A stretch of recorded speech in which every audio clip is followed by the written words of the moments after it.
안녕하세요. 이번 전월 발표를 맡은 석사과정 유다영입니다.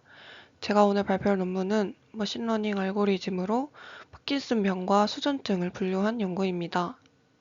본 논문은 Frontiers in Neuroscience의 2022년 게재된 논문으로 임팩트 팩터는 3.2이며 뉴로사이언시스 분야에서 Q2에 해당합니다. 본 연구는 Q2이지만 제 연구와 비슷하게 레스팅 스테이트 근전도를 활용하여 환자군을 분류하기에 사용한 이 피처와 모델을 참고하기 위해 전에 발표 논문으로 선택하게 되었습니다. 먼저 이 인트로에 대해서 소개해드리면 이 파킨슨 병과 에센셜 트레머, 이 대중적으로는 수전증이라고 불리는 증상은 일반적으로 상지 떨림을 동반하며 운동 기능을 심각하게 손상시킵니다. 이러한 이 파킨슨 병과 수전증은 둘 다 떨린다는 특징이 겹치기에 둘을 구분하기 어렵고 아직까지 구별을 위한 이 골든 스탠다드가 없기 때문에 일반적으로 의사의 진단에 의해 의존되게 됩니다.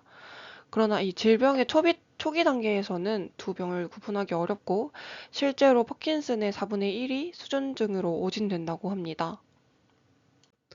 이 두 가지 질환을 구분하기 위해 근전도와 가속 데이터로 측정한 떨림 신호 기반 비침습적 바이오마커를 활용한 선행 연구가 진행되고 있으며 이러한 바이오마커는 주로 이 도미넌트 프리퀀시와 피크 값이 주로 사용된다고 합니다. 또한 또한 이 인공지능 기술을 파킨슨과 수전증을 구분하기 위해 사용한 선행 연구가 있으며 로지스틱 회귀와 같은 선형 모델, 랜덤 포레스트나 엑스부스트와 같은 앙상블 모델과 CNN과 같은 신경망 모델 알고리즘을 활용한다고 합니다.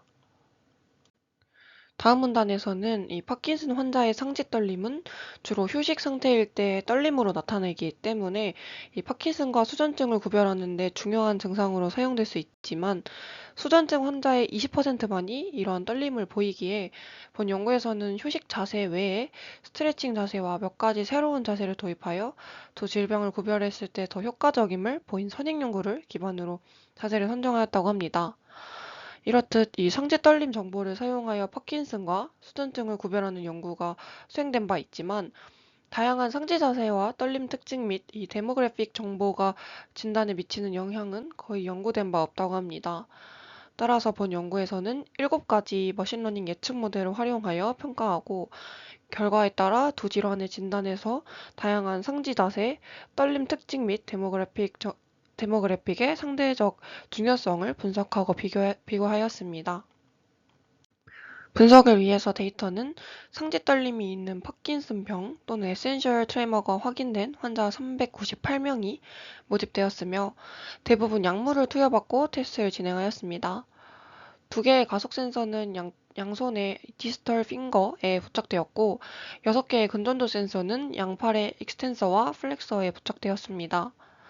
센서 부착에 대한 자세한 사진은 없었는데 이 디지털 핑거는 손가락 1000마디라고 생각해 주시면 되고 익스텐서와 플렉서는 각각 팔을 펼 때와 구부릴 때 사용되는 근육이라고 생각해 주시면 될 것 같습니다. 수집된 자세는 총 4가지로 레스팅, 스트레칭, 그리고 날개짓과 같은 자세, 그리고 마지막으로 손을 수직으로 한 날개짓 자세를 30초 동안 수행하는 동안 근전도 데이터와 가속도 데이터를 수집하였습니다.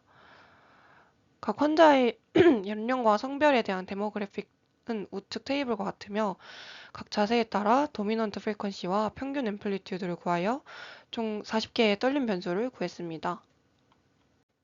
인트로에서 설명드린 것과 같이 이 파킨슨과 수전증을 구분하기 위해서는 다양한 임상 응용 분야에서 널리 채택된 7개의 예측 모델이 사용되었는데 먼저 랜덤 포레스트와 같은 6가지 예측 모델을 설명드리면 앞서 추출한 40개의 각 떨림 변수와 성별, 연령의 2가지 데모그래픽 정보를 진단 레이블로 사용하였습니다. 40개의 떨림 변수는 평균을 규모값으로 채우고 이 G스코어 정교화 방법으로 데이터 크기를 조정하여 모델 예측 능력을 향상시키고자 하였습니다. 식에서 U는 변수의 평균이고 시그마는 표준 편차를 나타냅니다. 그리고 마지막으로 CNN은 앞서 6개의 모델과 원리 및 사용법이 상이하기에 추출한 떨림 변수가 아닌 이 로우 신호의 중간 25초를 사용하여 모델을 학습시켰습니다. 전처리는 25초로 자른 신호를 120Hz로 다운샘플링하고 FFT를 적용했습니다. 이후 CNN의 입력으로 사용하기 위해 2차원 행렬로 변환하였습니다. 이렇게 생성된 입력은 우측 그림과 같으며 가속도와 근전도 신호가 FFT 변환을 통해 수직척을 따라 2차원 배열을 형성한 것을 확인할 수 있습니다. 다음은 모델 훈련에 대한 설명입니다. 모집된 이 398명의 환자에 대해 데이터를 수집하고 전처리된 데이터는 트레이닝 데이터와 이 밸리데이션 데이터로 8:2 비율로 랜덤 분할되었습니다. 트레이닝 데이터에서는 이 템폴드 크로스 밸리데이션을 사용하였고 맥시멈 에버리지 퍼포먼스로 평균 예측 성능을 평가 및 튜닝을 위해 사용하였습니다. 최종적으로 예측 성능은 테스트 셋에 대해 수행되었습니다. CNN 모델의 경우 우측 사진과 같은 구조로 구성되었습니다.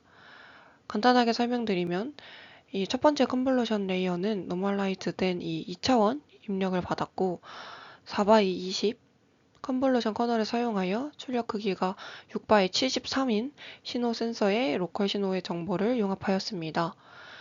이후 2x10 컨볼루션 필터와 2x2 스트라이드를 갖는 두 번째 컨볼루션 레이어를 사용하여 센서 정보를 추출했습니다. 각 컨볼루션 레이어 다음에 배치 노멀라이제이션과 30% 드롭아웃 비율을 갖는 드롭아웃을 사용하여 과적합을 방지했습니다.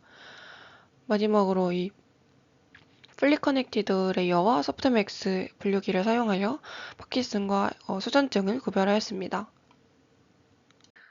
다음은 이 7개의 각 모델에 대해서 AUROC를 평균한 결과입니다. X축이 모두 다 상이한 것을 확인할 수 있는데 결과를 보면 XG부스트가 전반적으로 가장 우수한 성능을 보인 것을 알 수 있고 맥스뎁스가 5일 때 가장 우수한 성능을 도출하였습니다. CNN의 경우 35개의 컨볼루션 커널을 가진 주황색의 이 두 개의 레이어 구조가 가장 높은 성능을 달성하였으나 XG부스트보다는 낮은 성능을 도출하였습니다. 다음 결과에서 이 좌측은 트레이닝 셋을 검증한 결과입니다. 실제 파킨슨 질환 PD, 이 파킨슨 질환 환자는 51명이며 그리고 에센셜 트레머, 이 수전증 환자는 28명이었습니다. XG부스트 모델은 false negative와 이 false positive가 각 타 모델 대비 낮은 것을 확인할 수 있고 여기 CNN 모델도 잘못 프레딕션한 경우가 합하여 8경우로 낮은 것을 확인할 수 있습니다. 다음으로 우측 테이블을 통해서 타 성능 지표를 확인할 수 있는데 랜덤 포레스트와 XG부스트는 0.84 이상의 높은 성능을 보였고 정확도는 이 XG부스트가 좀 더 높았으나 이 랜덤 포레스트의 이 스페시피시티가 좀 더 높기에 에센셜 트레머를 식별하는 데 더 우수한 모델이라고 할 수 있습니다. 다음은 모델별로 이 성별, 나이, 그리고 4가지 자세의 상대적 중요도를 평가한 결과입니다. CN 모델을 제외하고 6개의 모델만으로 평가하였으며 논문에서도 자세한 식등을 기재는 하지 않았고 모델 학습 중에 변수의 중요도를 도출하였다고 간단하게만 언급하였습니다. 이 우측 테이블은 자세가 아닌 가속도와 이 플렉서와 익스텐서에서 측정한 근전도의 도메인 프리퀀시 성능과 이 에버리지 앰플리튜드 성능입니다. 앞선 결과에서 랜덤 포레스트와 XG부스트와 같은 앙상블 학습 모델이 우수한 예측 성능을 보였기에 해당 모델에서 얻은 상대적 중요도를 확인하였습니다.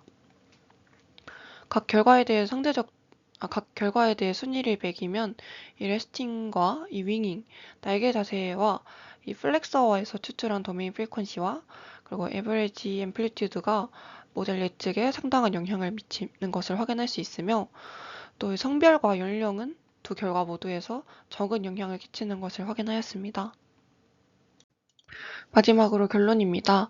본 연구의 결과는 다양한 자세에서 상지의 떨림 정보를 사용하여 파킨슨과 수전증을 구별하기 위해 7개의 모델을 평가하고 비교했습니다. 랜덤 포레스트와 XG부스트를 포함한 이 앙상블 모델이 전반적으로 예측 능력이 뛰어났으며 트레머 베리어블을 기반으로 상대적으로 중요한 자세와 특징을 확인하였습니다.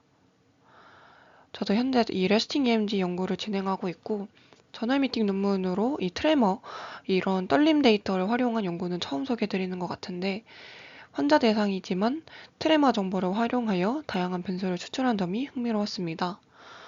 또한 이 상대적 중요도를 추출하여 자세별, 변수별 중요도를 평가한 부분은 제 연구에도 활용할 수 있을 것 같다고 생각하였습니다. 아쉬운 점은 성능 평가에 통계 분석이 부재한 점과 본 연구에서 이 타 연구와 차별화를 두기 위해 성별, 연령과 같은 이 데모그래픽 정보를 추가한 것 같은데 실제로 근거 등을 들어서 사용한 것이 아니기에 추가한 근거가 부족하다고 생각했습니다. 단순히 이 데모그래픽 정보를 추가하고 싶었다면 성별, 연령 외에도 가족력, 인종 등을 추가했다면 더 의미가 있었을 것 같다고 생각했습니다. 지금까지 긴 발표 들어주셔서 감사합니다.